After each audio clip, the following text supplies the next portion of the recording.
So, externally, paano mo masasabi kung female or male? No claspers. No claspers. So, ito walang claspers, female siya. So, ang kidneys ng shark, well, retroperitoneal pa rin sila. Pero, ang kidneys ng shark, hindi siya fully functional. So, mahaba kasi siya, from here to here. Pero, hindi sila fully functional. Both in the male and the female, yung posterior half lang ang functional kidney. Sa female, degenerate yung first portion. Sa males, yung first portion ay nagpa-function paano? Sa reproductive. So, basically, yun na yung Leydig's gland nila. So, naalala niyo pa yung Leydig's? Yes. Okay, anong function ng Leydig's? Yung sa Testosterone. Okay? yung XLT. So, ito ngayon, female. This is the ovary.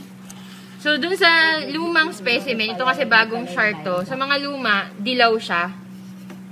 Dito gray. Ang gloomy-gloomy.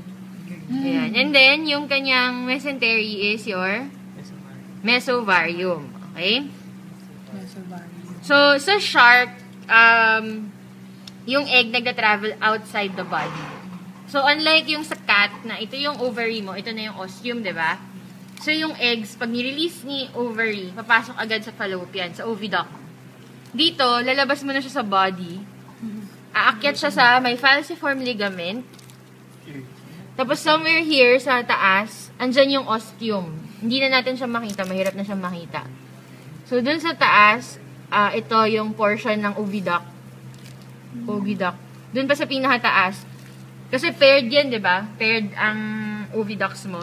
Dun sa taas, nag-fuse sila to form an opening, which is your ostium.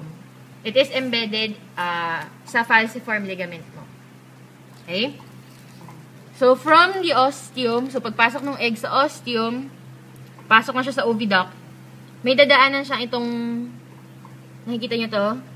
Yung swollen portion.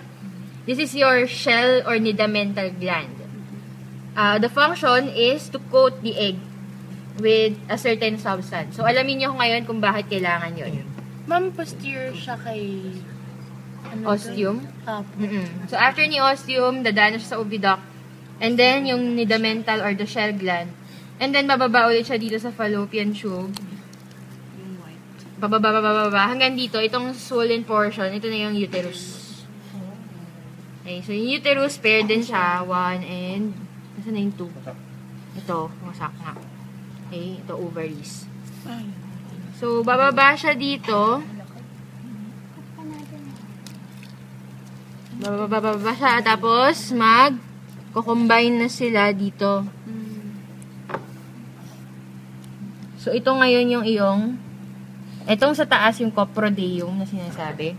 Kasi galing siya sa intestine. Kita nyo, galing intestine. Tapos, sa ilalim, yan. Yan yung urodeum mo. Ayan na gumagalaw. Copro yung nasa taas. Ito yung uro. Okay? So, sa male, tingnan nyo din kung may difference ba. And then, hanapin nyo din yung urogenital papilla. Okay, so nakita niyo naman yung dati, 'di ba? Nung first exam, yung may thingy-thingy dito. Yun yung naghahati actually yung coprodeum mo from your urodeum. Okay? So mamaya na lang natin yan sa males. So ito yung spleen, nasa na yung spleen? Maganda yung spleen nito eh. Spleen. Wow! Ganda. Okay? Ang pancreas nila ay hindi walang kulay. Pero ito siya. Mas maganda yung kanina, yung pink yung kulay. Parang green din siya. Oo nga eh. Parang strip lang siya. Basta nasa tabi siya ni duodenum yun. Okay, sige. Hanap muna tayo ng male bago tayo mag-discuss ulit ng male. Yung Wolffian ducts, hindi na siya makikita sa female. Kasi, ang Wolffian ducts actually, nakapatong siya sa, nasa kidney na siya. Diba? Mesonephric duct. Or Wolffian duct. Sa female kasi, hindi na siya ganun ka-distinct. Sa male, makikita mo siya. Ma'am, ano po yung term ng posterior ostium? Yung nagkukut sa shell? shell gland. Dumadaan ba siya sa shell gland? Or yung shell gland connected sa... Dumadaan. Kasi parang kung uvidoc mo, may swelling siya. Yun na yung shell gland mo. So kung ipapatrace yun, sasama yun siya. Ako nga pala, class, may tracing sa exam. Tracing ng Urine.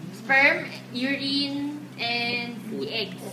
So, dapat alam niyo yung difference ng tracing ng sa female shark versus female cat. Kung ano yung differences, dapat alam niyo yun. Nasa Hyman, I think. Oo, ata. Dapat nasa... Pero di-discuss ko naman yung dito sa shark. Yung sa cat, dali lang yun. Straightforward. Okay. So, pag kunyari yan sa inyo sa exam yung difference, kailangan alam niyo. Medyo bandiga. Ikaw na bahala. Oo. Bandiga.